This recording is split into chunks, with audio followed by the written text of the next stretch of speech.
Hi, and welcome to another episode of Cafe Chronicles. I'm Steve.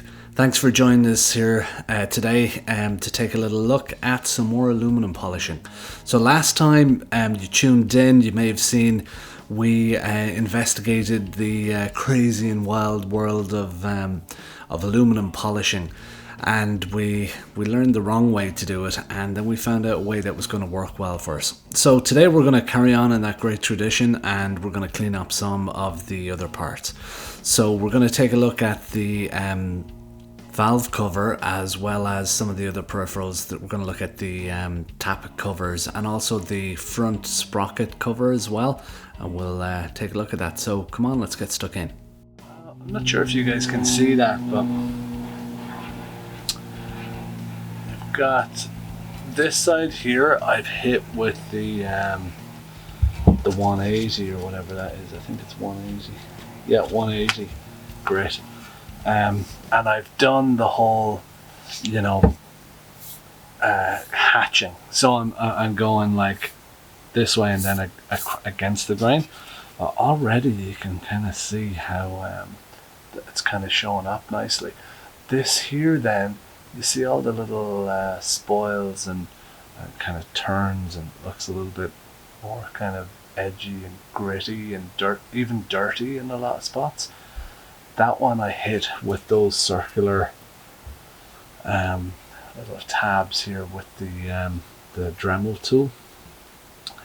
The Dremel tool here, handy like for getting in and doing it, but such a difference in the finish.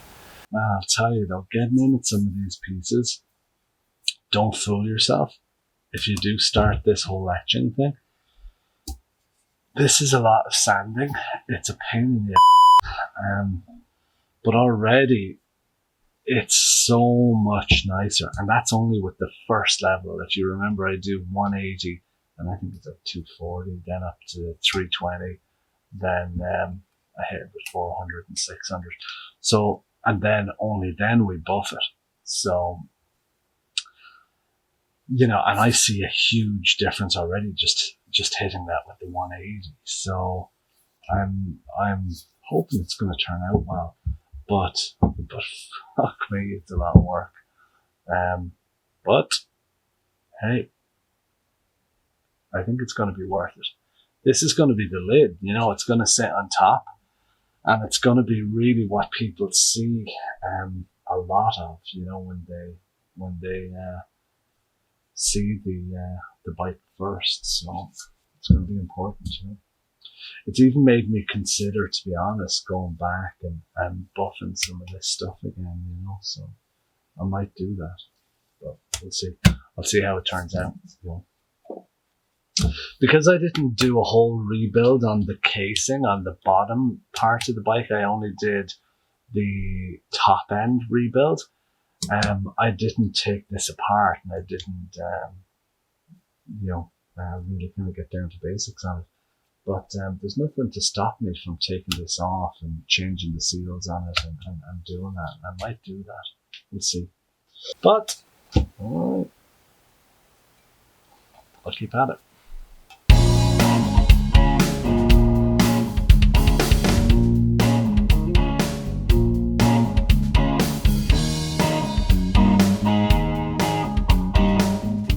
Here from the shot, it looks a little bit like there's kind of dirt here. That's the whole situation with the sanding and cross hatching, if I could speak. That's what it gets rid of. The idea is that sort of cross hatching action gets rid of those dark spots. And it's all down to how the light reflects on it. That's why polished aluminum looks shiny or doesn't look shiny. So the idea here is that we're building on the polishings, building on the sandings, down to a stage where it's more and more and more shiny, really, so that the shine will reflect at many different angles. And then once we get it to that stage, from there then all we have to do is polish it. So that's what I'm trying to do here, but it's kind of hard to show that with the light, but you kind of get the idea.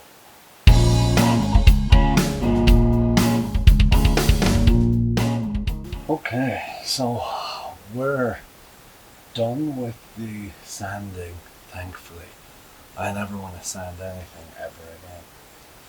It was a ton of work. And it's just monotonous, kind of getting into all the like little nooks and crannies that are on this thing. So, but hopefully it'll be worth it. So, I'm going to get some of this crap out of the way, clear off the bench around the grinder, and I think we should start polishing some of this stuff. I actually got a little polishing kit, or a few polishing kits here as well that I might try out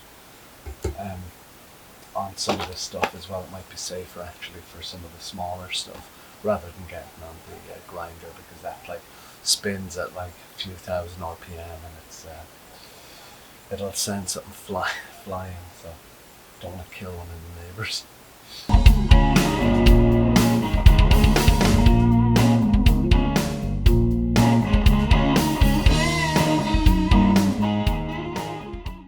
Alright, so we're going to take a little look at prepping the valve cover.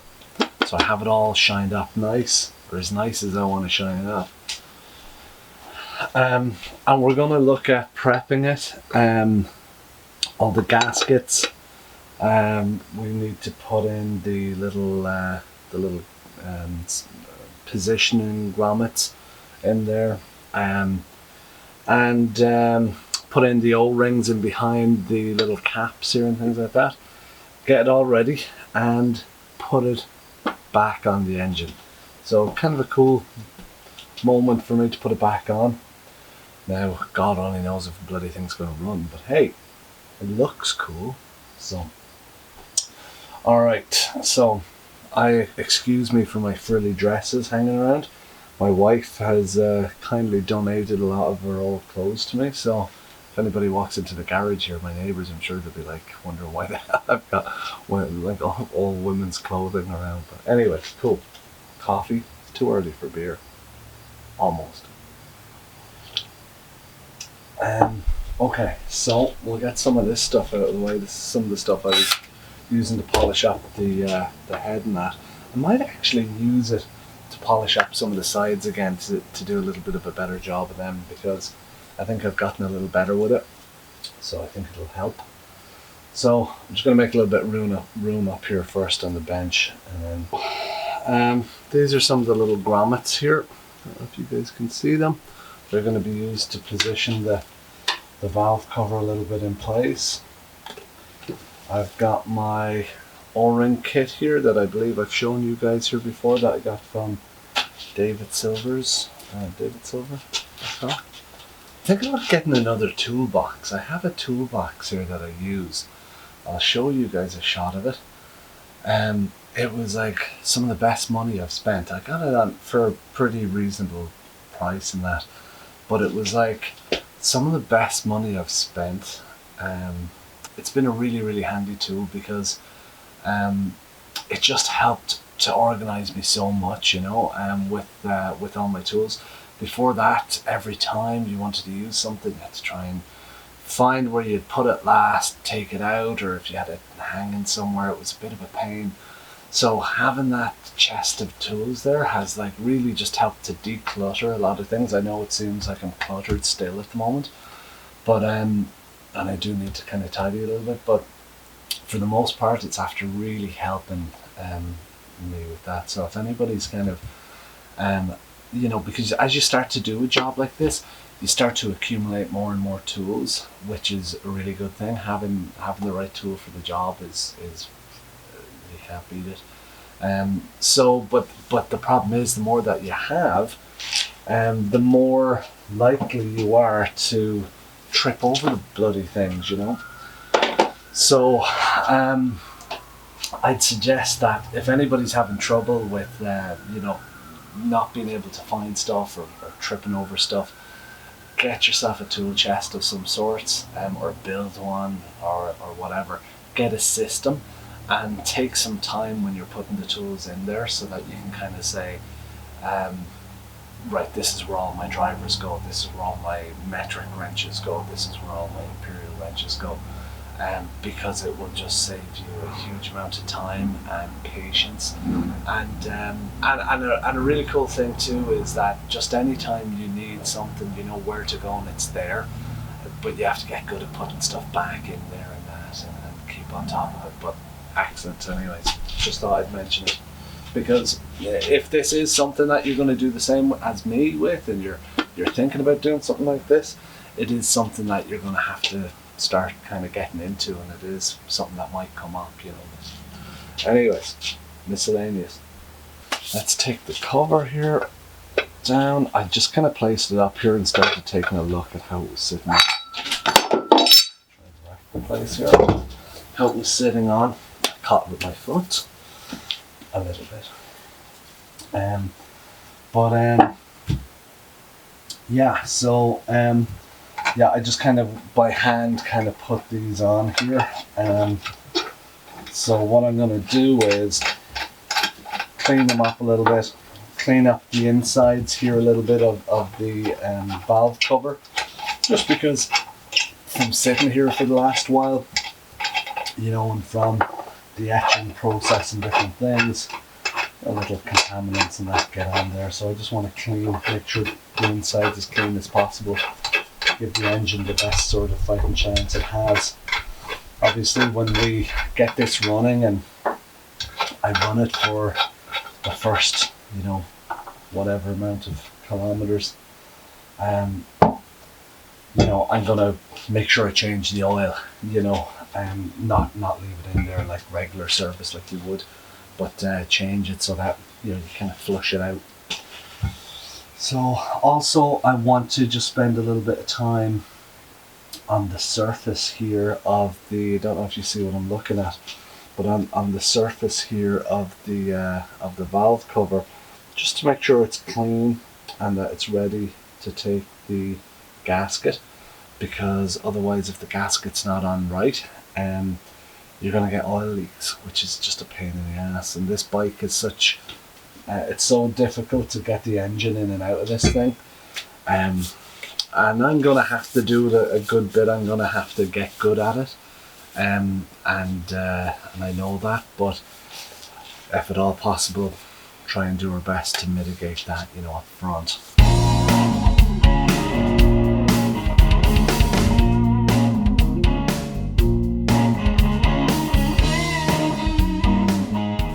So this little line here basically takes the overflow oil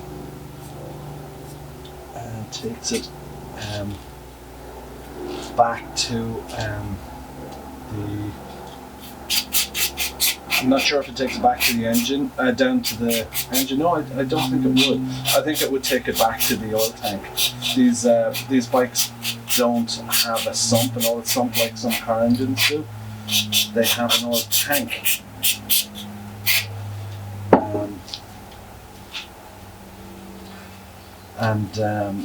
A lot, you know, a lot of different bikes do that. A lot of Harleys still do it. I think there's pros for and against, you know. But this was the style at the time. It's actually one of the reasons too that I liked the CBs, the Honda CB750, and that kind of genre, not genre, but that kind of era, I should say, of bike. The way that the oil tank is under the seat, I think it just looks very retro, very cool. And I think it'll look great on the Cafe Racer. These ones that we're going to put on the back, I'll make sure that the two best ones go on the outsides, because on the inside here, so here and here, that's really going to be underneath the tank, you know. Well, yeah, it's going to be kind of covered by the tank a little bit. So these ones on the sides will be visible, so we'll try and keep them nice.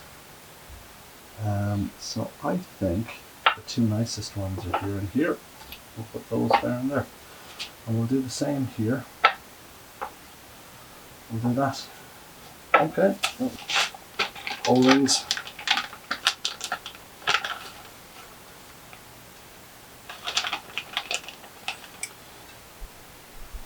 There's been a few tools here that I've had, silly little tools that I've had that have been handy. This here has been really handy. It's just a little telescopic magnet. It's been handy for when something falls down, and like, you know, if something goes down a little bit into one of the like the chain, picking up the chain and stuff like that in the engine, or even just dropping something, or trying to pick something out of a little tub of parts cleaner or something like that. Yeah, this tool here, my man Peter Anderson had been talking about it. I picked this up in Canadian Tire. It was inexpensive. I think it came in a set maybe with this, and also a little mirror on a hinge, which is handy. And actually this magnetic tray as well that I have here, which seems stupid at the time, but has been really bloody handy. So we've done pretty well today. We've got the valve cover all cleaned up nicely, polished up and looking great. Also we've got the gaskets and things and the tappets in place. So I'm going to pop the valve cover on quickly over the gasket, tighten it down, and call it a day. So thanks a lot to everybody for tuning in. Again, don't forget to like, don't forget to subscribe. We've got lots of great content coming in, and we've got a lot of work to do. So thanks a lot. Talk to you guys soon.